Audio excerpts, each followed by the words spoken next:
O programa a seguir tem classificação indicativa livre. No século XVIII, na França, Samuel Hahnemann desenvolveu os estudos sobre a homeopatia, com base nas observações clínicas e nos experimentos feitos na época. A especialidade chegou ao Brasil só em 1840, quando um dos discípulos de Hahnemann trouxe a homeopatia como uma alternativa à medicina oficial. E desde os anos 1980, ela é reconhecida pela Associação Médica Brasileira como uma especialidade da medicina. O Olho Clínico de hoje vai falar sobre os mitos e verdades que envolvem a homeopatia. Fique com a gente!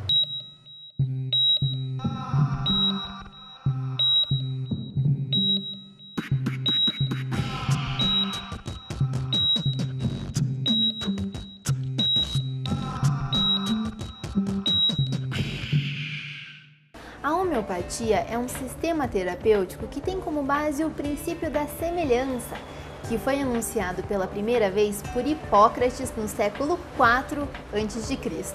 Toda substância que foi experimentada no homem são e produz uma série de sintomas, chamados peculiares. Estes mesmos sintomas, essa substância que produziu no homem são, ela terá suficiente capacidade de fazer com que a pessoa doente se cure dos mesmos sintomas. Um dos pilares da homeopatia é o restabelecimento da energia vital, porque, segundo um dos princípios da homeopatia, a pessoa que está com a sua energia vital equilibrada, ela não manifesta nenhum sintoma de doença. Então, a homeopatia, ela busca um tratamento como um todo, ela tenta restabelecer a energia vital da pessoa, vendo essa pessoa como um todo, inteirada no meio onde ela vive, sofrendo as influências desse meio, desse mundo onde ela vive, né? A homeopatia é diferente da alopatia, que é a forma de tratamento mais convencional. O médico homeopata estabelece um medicamento que é individual, pelas relações de peculiaridade dos sintomas que surgem no nosso doente, mas particularmente nós utilizamos uma substância que, no estado de saúde, produz o grupo de sintomas que vamos aplicar para o doente, seja qual for a origem ou a circunstância dessa enfermidade. Então, a homeopatia ela tem como princípio tratar a doença ou o sintoma usando algum componente do reino animal, vegetal ou mineral, que no homem são produza os mesmos sintomas que aquela doença está produzindo na pessoa. Apesar de já ser reconhecida como especialidade médica, alguns profissionais ainda não acreditam nos efeitos da homeopatia. Eu creio que esse preconceito existe em quem não toma consciência do que é a homeopatia. Nada mais. Acredito que alguns médicos eventualmente possam ter, mas ela é uma especialidade médica. Patrícia é adepta à homeopatia há 20 anos, desde que a primeira filha, a Marina, nasceu. Eu levei a Marina e minha outra filha, isso há 20 anos atrás, para tratar com homeopatia por causa da asma. E aí elas responderam bem. A Marina era pequenininha, tinha uns 2 aninhos, e ela respondeu bem. E aí eu vi, a Gabriela quando nasceu, apresentou também um quadro de asma, aí ela tratou e melhorou. Marina continuou o tratamento homeopático durante a adolescência. Eu comecei a fazer o tratamento com a homeopatia com uns 15 anos, quando eu estava com uma crise muito forte de dermatite atópica. Porque assim, a minha mãe já tinha me tratado com homeopatia quando eu era pequena, né? A gente tinha ido. Daí eu voltei para ver se ia melhorar. Só que não estava melhorando, porque eu tinha rinite, asma e dermatite. Daí melhorou um pouquinho a asma, assim, e a rinite. Mas depois eu senti que não estava adiantando e daí eu parei. Daí agora, uns 4 anos depois eu voltei e assim, comecei a sentir muito mais resultado, assim, eu senti que melhorou quase 100% tudo, assim, a rinite, a asma eu não tenho mais, sabe? E a questão da pele, assim, da dermatite também, nossa, tá quase 100%, tá bem melhor. De acordo com alguns profissionais, não existem contraindicações em combinar a homeopatia com outros tratamentos. Citando um caso mais específico que exija uma cirurgia, por exemplo, o tratamento de um câncer, que o diagnóstico é por uma cirurgia, que é por um tratamento mais invasivo, você não vai poder tratar só com a homeopatia não vai poder garantir que você vai conseguir a cura só com a homeopatia. Então, é por isso que eu te digo, mas a homeopatia, ela pode ser um aliado para você ter uma resposta melhor a esse tratamento, tanto faz ser invasivo ou não. Você está fazendo uma quimioterapia, a homeopatia pode te ajudar a responder melhor a esse tratamento. Mas a combinação de tratamentos não é indicada por alguns médicos. Isso é um problema educativo. Nós temos encontros para educar nossos pacientes, para saber o que pode esperar da homeopatia e como cuidar-se com a homeopatia. Solicitamos que não exista automedicação e que, se possível, não utilize nenhum medicamento fora daquilo que lhe foi prescrito. Patrícia não se importa em misturar os medicamentos.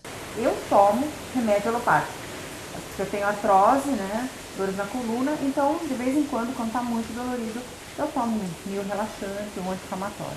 Mas Marina evita ao máximo os remédios alopáticos.